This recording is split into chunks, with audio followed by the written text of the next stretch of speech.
তো আজ রাত পোহালেই কালকে ডার্বি, এবং ডার্বি নিয়ে যে পারদ চড়ে সেটা তো স্বাভাবিক ব্যাপার। বাট এইবারে ডার্বির উত্তাপ একটু কম, কারণ ডার্বি হোস্ট করছে গুয়াহাটি অসম। কিন্তু সেক্ষেত্রে ব্যাপারটা দেখার বিষয় যে কিভাবে এই প্রথম আমরা কোনো ডার্বি দেখছি। হ্যাঁ, অনেকবার হয়েছে, আগের সিজনে সুপার কাপে হয়েছে, এটা কলিঙ্গতে হয়েছে, বা যখন করোনা হয়েছিল, লকডাউন ছিল, তখনও আমরা দেখেছিলাম। বাট এইটাতে আমরা অভ্যস্ত নই। সব কিছু আছে, বাট আমরা ডার্বি দেখবো অন্য জায়গায়, অন্য মাঠে।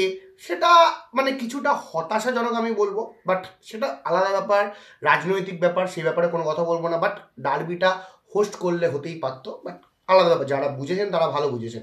বাট এবার থেকে আমি দেখবো, মানে এটা বলবো যে যখনই কোনো এরকম ডার্বি শিডিউল হবে, তখন আশেপাশে কোনো রকম কোনো ইভেন্ট আছে কিনা কলকাতায় বা পশ্চিমবঙ্গে, সেটা কিন্তু দেখে তারপরে কিন্তু হোস্ট করা উচিত বা শিডিউল করা উচিত। এবারে চলে আসি মেন গেমের ব্যাপারে, যে কি হতে পারে কালকের ডার্বিতে। যদি ভেবে থাকেন যে এই ডার্বিতে মোহনবাগান এগিয়ে থাকবে, তাহলে ভুল ভাবছেন, কারণ ইস্টবেঙ্গল এইবারে কিন্তু কাউন্টার অ্যাটাক করতে পারে। আমি বলেছিলাম যখন ইস্টবেঙ্গল ভালো খেলছিল, যখন ইস্টবেঙ্গলের প্রত্যেকটা প্লেয়ার ভালো খেলছিল, পরপর 3টে ম্যাচ জিতেছিল, তখন আমি বলেছিলাম যে এই ইস্টবেঙ্গল যেভাবে খেলছে, হয়তো পরবর্তী ডার্বিতে মোহনবাগানকে এগিয়ে রাখা সম্ভব না, ইস্টবেঙ্গলকে পিছিয়ে রাখা সম্ভব নয়, দুজনকে সেম লেভেলে রাখা উচিত।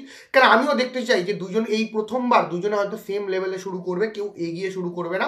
বিগত কিছু ডার্বিতে অবশ্যই মোহনবাগান একটু আপফ্রন্টে শুরু করেছিল, কিন্তু যেটা দেখার বিষয় যে যেই একটা হয় না, কোনো কিছু সুন্দরভাবে হয় না, ইস্টবেঙ্গলের প্লেয়াররা চোট পেতে থাকে, একের পর এক ফাউল করে তারপরে মাদি তালাল ছিটকে যায়, সেক্ষেত্রে কিন্তু ইস্টবেঙ্গল প্রবলেমে পড়ে।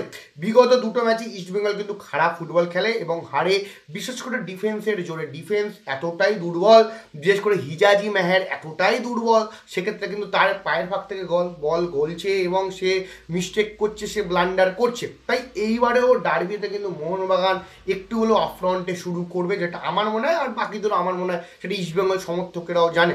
ইস্টবেঙ্গল এখানে ডার্ক হর্স হয়ে নামছে, ইস্টবেঙ্গল এখানে কিন্তু অনেকটা পিছিয়ে থেকে নামবে। বাট পিছিয়ে থেকে নামা মানে এই না, ডার্বি অলওয়েজ কেউ প্রেডিক্ট করতে পারে না কি হবে কি না হবে। ম্যাচের দিন যে ভালো খেলবে, যে বেটার প্ল্যানে নামবে, যে কোচের মাথায় প্ল্যান বি সি তৈরি থাকবে, তারাই কিন্তু জিতবে। এখানে বিসি মানে অন্য কিছু বুঝবেন না, যাই হোক। বাট এইবারে চলে আসি যে ইস্টবেঙ্গলের প্রথমে দিক থেকে, ইস্টবেঙ্গলে কারা কারা খেলতে পারবে না সেটা একবার দেখে নি। অবশ্যই সাউল ক্রেসপো থাকছে না, মাদি তালাল থাকছে না, তাদের যে রিচার্ড সেলিস বলে যে প্লেয়ারটা আছে, তারা দেখা শোনা যাচ্ছে সে ডাগআউটে থাকবে। আবারও সেই ভুল সিদ্ধান্ত যেটা করেছিল অস্কার বোজনের সময়। বাট আমার মনে হয় না কালকে খেলবে না। যদি ইস্টবেঙ্গল পিছিয়ে থাকে তাহলে হয়তো সেকেন্ড হাফে নামাতে পারে, বাট আমার মনে হয় না কালকে খেলবে। খেলানোটাও উচিত নয়, কারণ সে টিমের সাথে প্র্যাকটিস করেনি, নাহলে সেই অস্কার ব্রোজনের মতনই হবে, যেভাবে মানে একদম ডমিনেটলি মোহনবাগান ডমিনেট করেছিল ম্যাচটা একতরফা। তো খেলার সম্ভাবনা কম কাদের কাদের, তার মধ্যে একটা নাম অবশ্যই আনোয়ার আলী। আনোয়ার আলীকে আমরা দেখেছিলাম, আমরা স্ট্রেচারে করে যেতে, চোট ছিল। আনোয়ার আলী যদি খেলে তাহলে সেটা জোর করে খেলা হবে, এবং আনোয়ার আলী যদি খেলে চাপও থাকবে। কিন্তু একটা আনোয়ার আলীর কাছে একটা রিলিফ, যে তাকে গুয়াহাটিতে খেলতে হচ্ছে না, সে যদি খেলো গুয়াহাটিতে নামবে, স্বাভাবিক সেরাম দর্শক থাকবে না, তাই সে বিনা চিন্তায় খেলতে পারবে। বাট সে যদি নামে, তো আনোয়ার আলী একটা বড় প্লেয়ার, এইসব আনোয়ার আলী কিন্তু কোনো প্রবলেম হওয়ার কথা নয়। বাট আগের ম্যাচে দেখেছিলাম ডার্বিতে কীভাবে আনোয়ার আলী কিন্তু ভুল পাস করছিল। স্বাভাবিক, যে কোনো প্লেয়ার প্রবলেমে পারে, সে নেইমার থেকে শুরু করে যে কোনো প্লেয়ারই হোক। আমরা দেখেছি এরকমভাবে যে গ্রেসটা যেটা হোম টিমের দর্শক বা যে টিম থেকে ছেড়ে এসে সেই টিমের দর্শক কীরকম দেয়, সেটা আলাদা ব্যাপার। তো আনোয়ার আলী যদি খেলে তাহলে অ্যাডভান্টেজ আনোয়ার আলী পাবে, বাট আমার মনে হয় না আনোয়ার আলীকে খেলানোটা রিস্ক হয়ে যাবে। কারণ এখনও লম্বা সিরিজ, এখনও বেশি অনেকগুলো ম্যাচ প্রায় আছে, এখনও 8টা-9টা ম্যাচ আছে।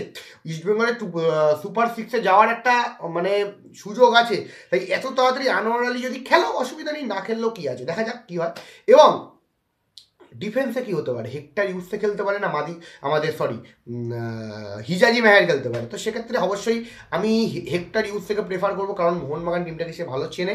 সে প্রত্যেকটা প্লেয়ার মানে মানবীর লিস্টনের বিরুদ্ধে খেলেছে প্র্যাকটিসে, তো সেক্ষেত্রে তাদের ভালো চেনে। তো হেক্টর ইউসকেই আমি প্রেফার করবো। এবার দেখা যাক, হেক্টর ইউসে এবং হিজাজি মেহের দুজনেই খেলতে পারে। তো ইস্টবেঙ্গলের টিমটা কাইন্ড অফ আগের ম্যাচে যা টিম ছিল সেই টিমই নামবে। যদি আনোয়ার আলী চোট না থাকে তাহলে ওই জায়গাটা লালচুংলুঙ্গা খেলবে, দেখা যাক 3 ডিফেন্সে ইস্টবেঙ্গল খেলবে বলে আমার মনে হয়। এবারে যদি মোহনবাগানে ছেলে, মোহনবাগানের সব থেকে বড় চিন্তার ব্যাপার, কারণ গ্রেগ স্টুয়ার্ট তোমার ফিট, গ্রেগ স্টুয়ার্ট অটোমেটিকলি তোমার প্লেইং ইলেভেনে চলে আসবে, আর আমরাও চাই গ্রেগ স্টুয়ার্ট প্লেইং ইলেভেনে থাকুক। বাট আপনি মলিনার জায়গা থেকে চিন্তা করুন যে এই টিম, মানে আগের যে টিমটা, যে প্লেইং ইলেভেন ছিল, সেই টিমটা তাকে সফলতা দিয়েছে, তাকে উইনিং, মানে সে একটা টিম উইনিং স্ট্রিকে আছে। উইনিং কম্বিনেশন সচরাচর কোনো কোচ ভাঙতে চায় না, হয়তো গ্রেগ স্টুয়ার্টকে পরে নামাতে পারে, বাট এই ডার্বির ম্যাচে গ্রেগ স্টুয়ার্ট পরে নামবে কিনা সেটাও একটা প্রবলেম, কারণ কামিন্স কিন্তু ওই রোলটা যথেষ্ট ভালো করেছে। আপনারা যতই অস্বীকার করুন বা যা করুন, আমার মতে কিন্তু কামিন্স ওই রোলটায়, মানে নাম্বার 10 রোলটায় কিন্তু কামিন্স অসাধারণ ফুটবল খেলেছে, যেভাবে ওয়ার্কলোড নিয়েছে। বাট জেসন কামিন্স আর গ্রেগ স্টুয়ার্ট তো এক না, গ্রেগ স্টুয়ার্ট মাঠে থাকলে আরও ক্রিয়েটিভিটি বাড়বে, তাই মলিনা গ্রেগ স্টুয়ার্টকেই খেলাবে, কামিন্সকে বসাবে, ম্যাকলারেন এবং গ্রেগ স্টুয়ার্ট ওপরে খেলবে, এবং বাদিকে অবশ্যই লিস্টন কোলাসো, মনবীর সিং, আপুইয়া ফিরে আসছে, এবং অনিরুদ্ধ থাপার চোট, যেটা একটা প্রবলেম, অনিরুদ্ধ থাপার চোট, ওই জায়গায় হয়তো আমার মতে দীপক টাংরিকে দিয়ে শুরু করা হয়েছে।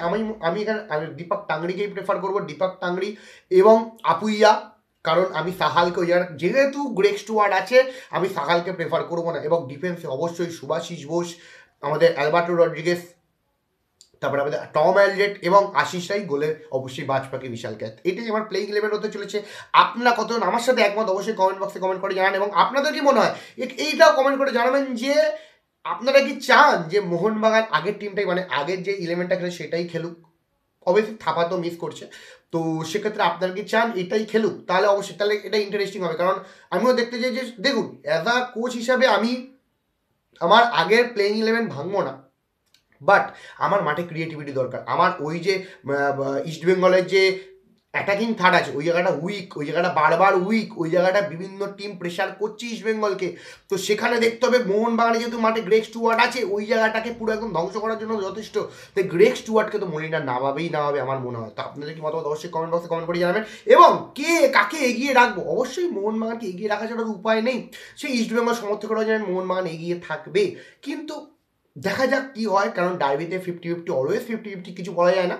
তো আপনাদের কি মতামত অবশ্যই কমেন্ট বক্সে কমেন্ট করে জানাবেন, এবং ভিডিওটা ভালো লাগলে অবশ্যই কমেন্ট বক্সে কমেন্ট করে জানাবেন।